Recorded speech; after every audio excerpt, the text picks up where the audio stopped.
Қазақстан Халқы Ассамблеясының 32-ші сессиясы өтті. Президент белгілеген басымдықтар қандай? Сенат алдында нендей міндеттер тұр? Сенат пен мәслихаттар арасындағы байланысты нығайтудың жаңа тетіктері талқыланды. Жаңа өзгерістердің маңыздылығы неде? Өндіріс саласындағы өзекті мәселелер қандай? Сенаторлар саланы саралау үшін дөңгелек үстел өткізді. Бүгін осы және өзге де тақырыптарды тұздық етеміз. Армысыздар, бұл Сенат сөзі.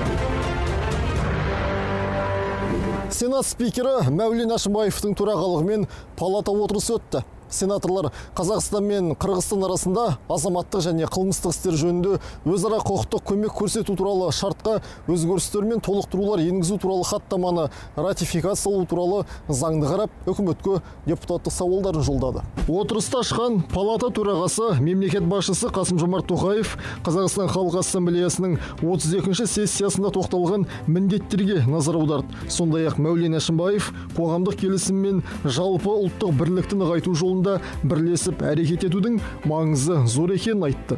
Бүгін президентіміз Қасым-Жомарт Кемелұлы Тоқаевтың қатысуымен Қазақстан Халқы Ассамблеясы сессиясының жалпы отырысы өтті.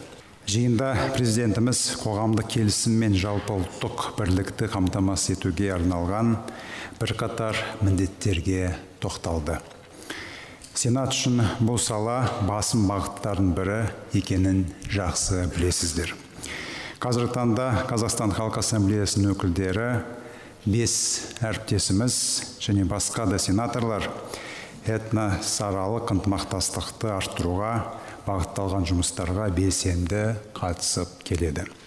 Алдағы уақытта да Сенат қоғамдық келісім мен жалпы ұлттық бірлікті одан әрі нығайтуды көздейтін шараларды іске асыруға өз үлесін қоса береді.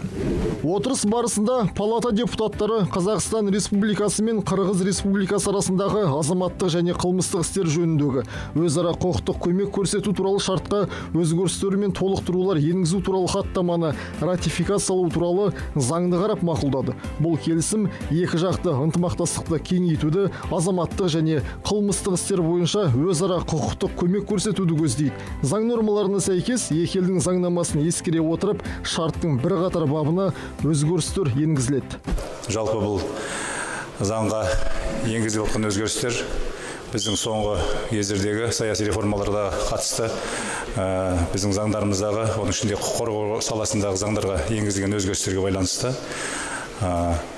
енгізіліп жатқан өзгерістер бұл екі елдің азаматтарының шетелде болған кездерінде, нақтылап айтатын болсақ, Қырғыз елінің азаматтарының бізде қатысты, біздің елдің азаматтарының Қырғыз елінде қатысты болған кездеріндегі әртүрлі азаматтық істер, болмаса қылмыстық істер қатысты өзара көмекті қамтиды.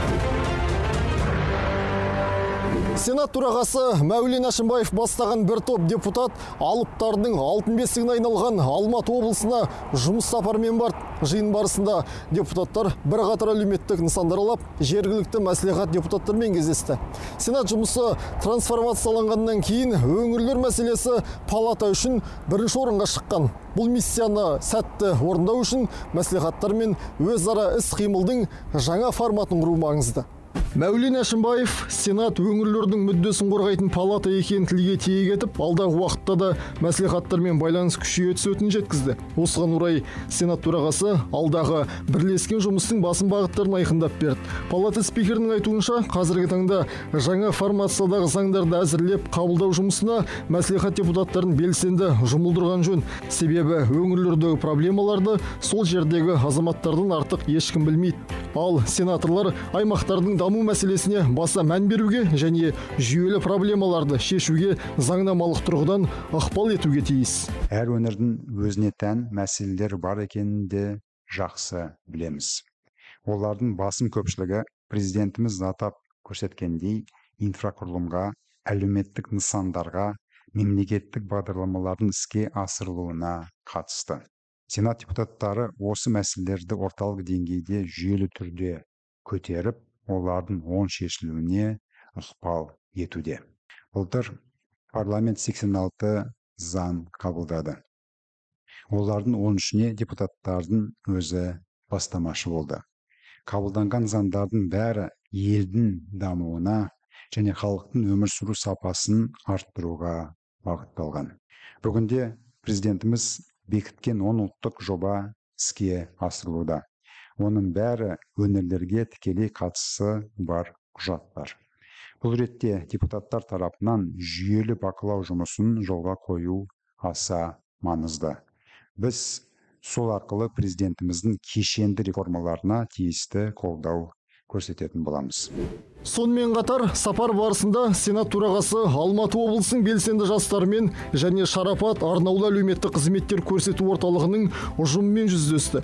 Кездесулер аясында Алматы облысының тұрғындары біраз өзекті мәселені көтерді. Олардың басым бөлігі республика деңгейінде шешуді қажет етеді. Сондықтан көтерілген проблемалар сенаторлардың бақылауында болады.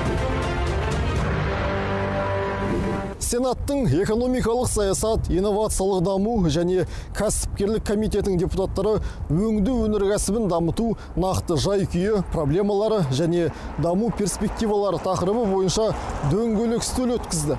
Негізгі мақсат саладағы дамудың жай-күйі мен үрдістерін айқындау, сондай-ақ өңдеуші секторының дамуына кедергі келтіретін жүйелі проблемалар мен кедергілерді анықтау. Депутаттар бұл салада бірқатар проблема бар екенін атап өтті. Оның ішінде жиын барысында өңдеу өнеркәсібінің инновациялық белсенділік пен оқшаулау деңгейінің төмендігі, индустриялық саясат пен мемлекеттік қолдау тетіктерінің әлсіздігі, уәкілетті мемлекеттік органдар мен кәсіпорындар арасында тығыз байланыстың болмауы туралы айтылды. Осыған орай депутаттар тарапынан өнеркәсіптік саясат туралы заңға түзетулер енгізу ұсынылады. Сонымен қатар сенаторлар дөңгелек үстел отырысының қорытындысы бойынша үкіметке жіберілетін ұсыныстар әзірленетінін атап өтті. Өздеріңіз білетіндей, биылғы мынау 8-ші сайланған парламенттің бірінші сессиясының ашылуында мемлекет басшысы осы мәселе жөнінде үлкен көңіл бөліп тапсырмалар берілген болатын. Осыған байланысты біздің комитет биылғы жылы 10-нан астам кездесу өткізді. Ол барлық мынау мемлекеттік органдармен, ассоциациялармен, даму институттарымен және мынау кәсіпорындармен және мынау солтүстік Қазақстан облысы Астана қаласындағы үлкен өнеркәсіп орындарымен танысып өтті. Осыған байланысты көптеген проблемалық мәселелер анықталды. Ол әлі де болса біздің өңірімізде шикізаттың сыртқа тегін шығарылып жатқаны, өңдеу саласындағы көптеген проблемалар, оның ішінде мынау қаржы жетіспеушілігі, шикізаттың жетіспеушілігі, сондай-ақ мынау жаңғырту деңгейінің өте төмендігі жөнінде мәселелер қозғалды.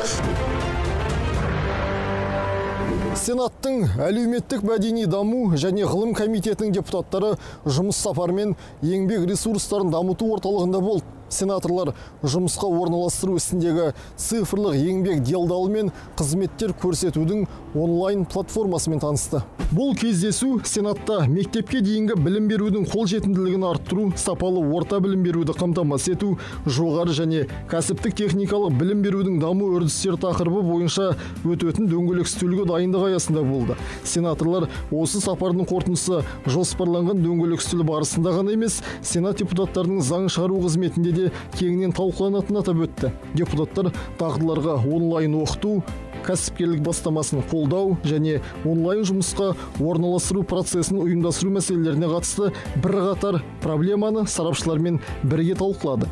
Орталықтың жұмысымен келіп таныстық.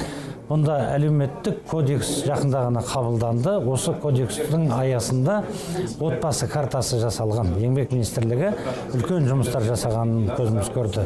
Қазақстан бойынша мәліметтер базасы жинақталған, өте ауқымды деректер бір жерге тоғыстырылған. Солардың барлығы нақты жұмыс жаңағы істеуші, яғни зейнетақы қорына қаражатын аударатын азаматтардың мәліметімен сәйкес келетін, сонда нақты көптеген жағдаяттарға көзіміз жетті. Осының барлығы да біздің алдағы дөңгелек үстелдің барысында және біздің заң шығарушылық жұмысымыздың барысында басшылыққа алатын боламыз. Орталық өкілдері проблемалар туралы сенаторларға айтып берді. Сондай-ақ олардың шешімдері бойынша өз ойларымен бөлісті. Депутаттарға сондай-ақ отбасының цифрлық картасы, электрондық еңбек биржасы, еңбек KZ, бизнес еңбек және басқа да платформалардың жұмысы таныстырылды. Осымен Сенат сөзі бағдарламасының кезекті саны тәмам. Сауатты қоғамда салауатты өмір сүрейік.